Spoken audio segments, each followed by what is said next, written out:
सोनम वांगचुक सरकारला चांगलेच नडले.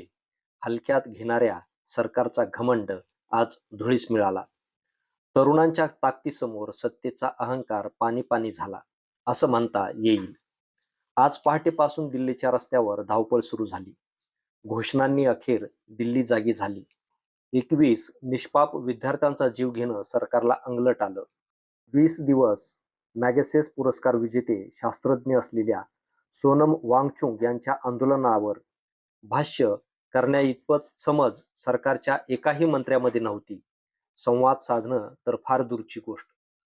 वांगचुक आणि अभिजित दिपके यांच्या आंदोलनाच्या एक एक दिवसातून या देशाची लोकशाही किती नग्न आणि निर्वस्त्र केली आहे, अशा निर्ढावलेल्या सत्ताधाऱ्यांना या देशाने आणि जगाने पाहिले.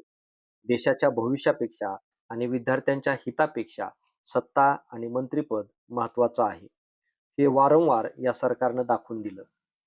आणि इथेच तरुणांचा रोष हळूहळू वाढत गेला आणि महाराष्ट्रातून उद्धव ठाकरे यांनी या आंदोलनासाठी हाक दिली, साथ दिली. सिनेकलावंत आणि लोकशाही समर्थक पक्ष आणि नेते या आंदोलनाचे पाठीराखे झाले. आदल्या दिवशी छत्रपती शिवाजी महाराज पार्क येथून मशाल पेटली आणि धूर दिल्लीत निघू लागला. युवकांचे काफिले दिल्लीकडे कूच करू लागले.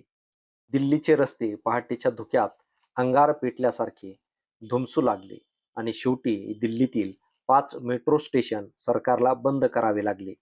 लोखंडी बॅरिकेड्सला वेल्डिंग करून रस्ते सील करण्यात आले होते. तरी आंदोलकांना रोखणं अशक्य होतं. शेवटचा रडीचा डाव खेळण्याची तजवीज केलेली होतीच. एक तोडफोड केलेली व्हॅन, दगडविटांनी भरलेला कंटेनर जंतर मंतरच्या रस्त्यावर आणला गेला.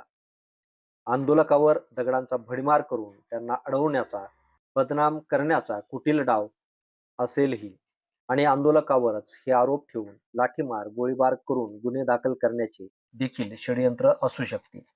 परंतु ती व्हॅन, ते कंटेनर सोशल मीडियाच्या कॅमेऱ्यातून देशासमोर आले.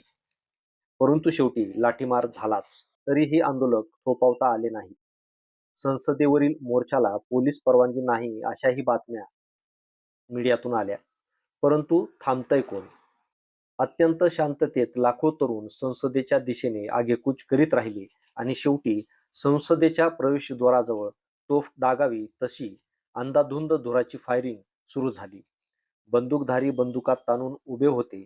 पाण्याचे बंब आणून ठेवले होते. पण जनसैलाब संसद भवनाच्या बलदंड भिंतीवर जाऊन आदळलाच. कदाचित इंग्रज राजवटीनंतर स्वतंत्र भारतातील संसदेवर जाऊन धडकणारं हे पहिलं आंदोलन असेल. परंतु ही नव्या युगाची आणि सळसळत्या तरुणाईची ही नवी सुरुवात आहे, जी भ्रष्ट सत्तेला मातीत गाडल्याशिवाय शांत राहणार नाही.